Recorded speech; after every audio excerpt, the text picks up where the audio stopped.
Saludos desde Costa Rica, mi nombre es Ángel Espinosa Mora y es un gusto estar con ustedes de manera virtual en esta ocasión. Espero en el próximo congreso poder encontrarnos de manera presencial.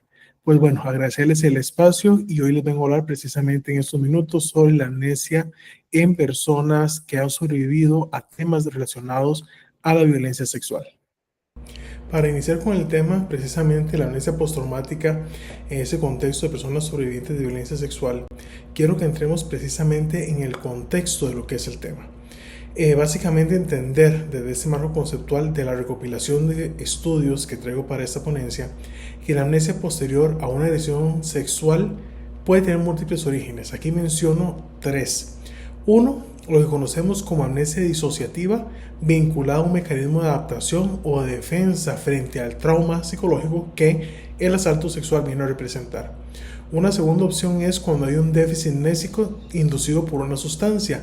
Mira, la persona en estado de alcoholizada con benzodiazepinas termina siendo víctima del asalto sexual, o bien una amnesia traumática neurológica si es que la persona tuvo un traumatismo cráneoencefálico durante el asalto sexual.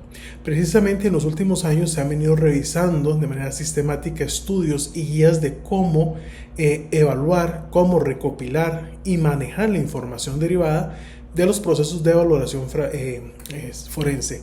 Por eso hoy se habla de esa famosa memoria traumática o una fragmentación en lo que es la consolidación y reconsolidación. Por eso es importante la visión humana de este tipo de poblaciones. En el ámbito clínico forense, vamos a entender entonces que la amnesia postraumática es esa pérdida de acceso que tiene el individuo a recuerdos del evento. O bien que puede tener recuerdos pero fragmentados tras el suceso del evento, pues del asalto sexual. Por tanto, aquí voy a mencionar los tres tipos de amnesia que podríamos encontrar y que traigo esta revisión sistemática, y al mismo tiempo algunos ejemplos para contextualizar cómo podríamos encontrar este tipo de amnesia o de alteración de la memoria en el proceso forense. La primera, quizá la que más comúnmente conocemos o de la que más se habla, es la amnesia disociativa. Generalmente consiste en una incapacidad del individuo que ha sobrevivido al asalto sexual en lograr recordar información autobiográfica relevante, usualmente información que tenga que ver con el trauma. No existe una base neurológica, o sea, no hay ninguna alteración fisiológica o neurológica alrededor de esto, ni tampoco biomarcadores hoy por hoy que se hayan detectado. Un ejemplo que podemos encontrar es esta mujer adulta que viene y denuncia precisamente que fue víctima de una agresión sexual hace 8 meses en un contexto de relación de pareja violenta. Pero en la entrevista empezamos a ver que semanas después del evento no recordaba detalles. No recordaba cómo fue que se dio el asalto sexual, no recordaba el lugar concreto, la vestimenta, cómo inició la agresión, pero relata que esos recuerdos comenzaron a emerger después. Con el tiempo, a los días, semanas inclusive, pueden aparecer pesadillas, flashbacks.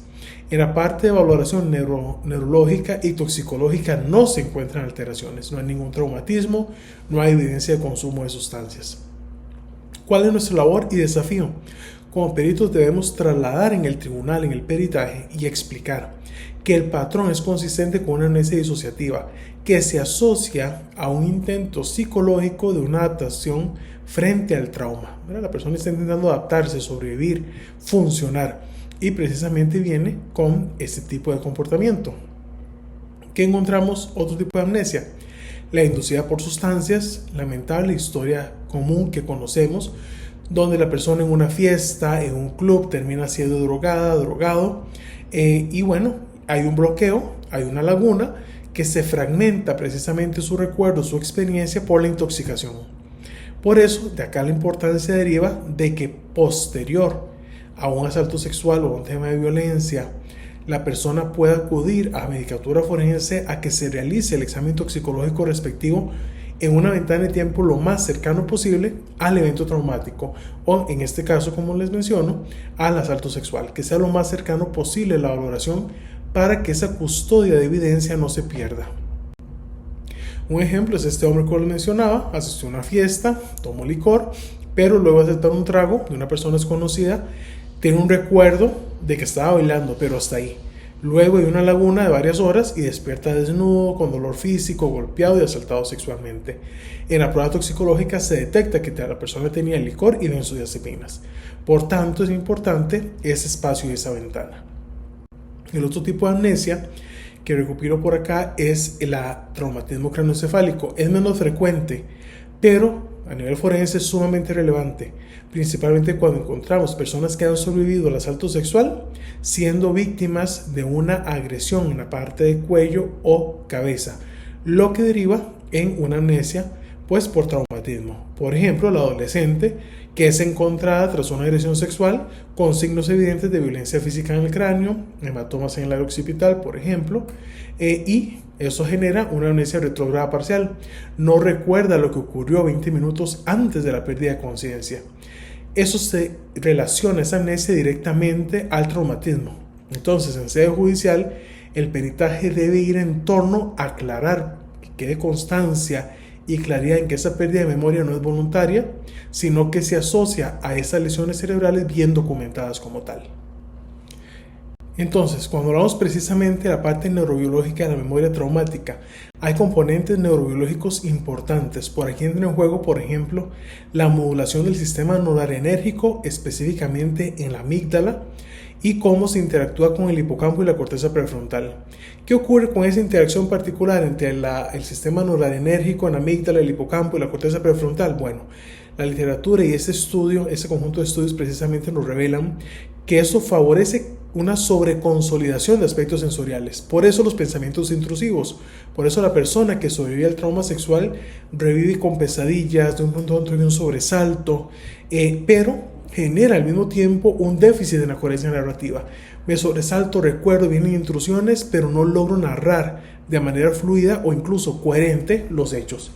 Hay revisiones que mencionan precisamente que en esos circuitos se altera la dinámica de consolidar la información en el evento, la reconsolidación y la capacidad de olvidar dicho evento. La memoria traumática entonces es esa alteración en la codificación y recuperación atípica. Y eso precisamente, bueno, es una amenaza vital. El asalto sexual activa toda una red de sistemas, como por ejemplo, bien lo señalan en un estudio de 2024, como el eje del hipotálamo hipoficiario adrenal durante la agresión libera un exceso de cortisol, que es la hormona que afecta directamente el hipocampo, la amígdala y la corteza. Entonces nos ha encontrado que un nivel moderado nos permite consolidar recuerdos emocionales, pero ante un nivel excesivo de estrés que se vive en un asalto sexual, lo que hace es alterar cómo codifico, cómo interpreto yo el evento y me empieza a fragmentar el recuerdo.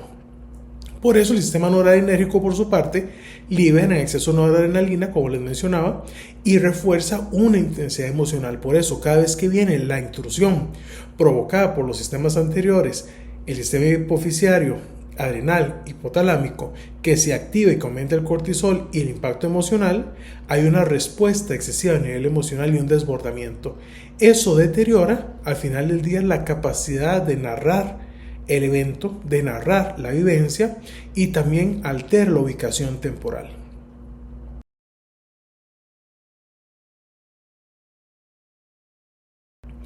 Entonces la memoria hay que entenderla que no es estática. Aquí realmente un poco de la literatura nos habla que la consolidación principalmente de un evento traumático, el recuerdo se estabiliza, pero cuando hay estrés extremo puede fragmentarse como un intento de adaptación. Y cada vez que la persona recuerda el evento, se reactiva dichos sistemas y todo esto que estoy mencionando rápidamente, lo que hace que se pueda incluso modificar o alterar nuevamente la ubicación de la información.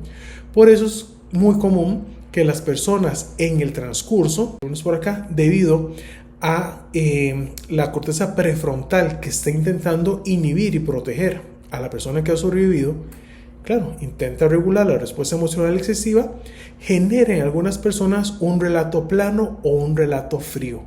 Eso a nivel judicial a veces se interpreta como que la persona no se le puede creer, y aquí hay un error ético y humano. Esta frialdad, entre comillas, responde precisamente a un proceso prefrontal que busca proteger y garantizar precisamente la estabilidad emocional de quien ha sobrevivido. Podríamos decir que las lagunas amnésicas o falta de coherencia narrativa no implica que la persona esté inventando su historia o que nos esté simulando la historia. La calidad del recuerdo traumático entonces depende de múltiples factores, como les he mencionado: estrés, el nivel de estrés y la evidencia emocional que puede vivir en el momento, el traumatismo craneoencefálico que podría ocurrir o consumo de sustancias. No es tanto la voluntad de la persona.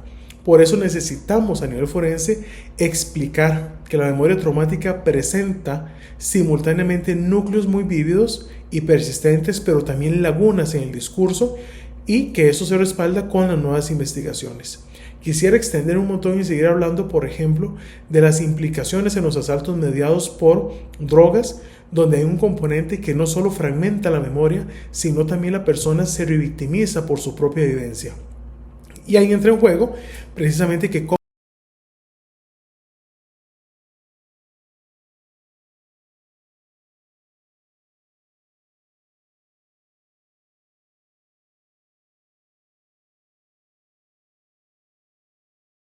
profesionales en el área forense tengamos un enfoque siempre del trauma y que nos centremos en la víctima. Evitar la revictimización, mejorar la cooperación, reduce instantáneamente la retraumatización que puede sufrir la persona e incrementa recursos y resultados investigativos, hace que la persona se sienta en un espacio seguro. Siempre va a estar priorizándose lo que es la entrevista cognitiva, principalmente en población que ha sobrevivido a asaltos sexuales. Protocolos estructurados conocemos muchos, por acá menciono el NICH, que sigue siendo mucha evidencia, precisamente para evitar la revictimización y el tema de las personas menores de edad, garantizar siempre esa red de apoyo y tomar muestras toxicológicas lo más temprano posible para evitar esto. Hay que recordar siempre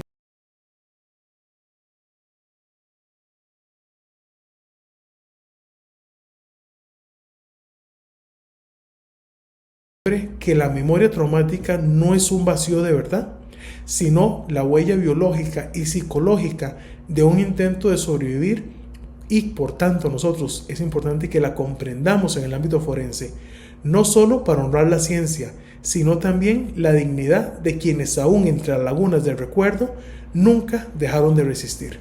Les agradezco la atención y espero que sigan disfrutando el Congreso.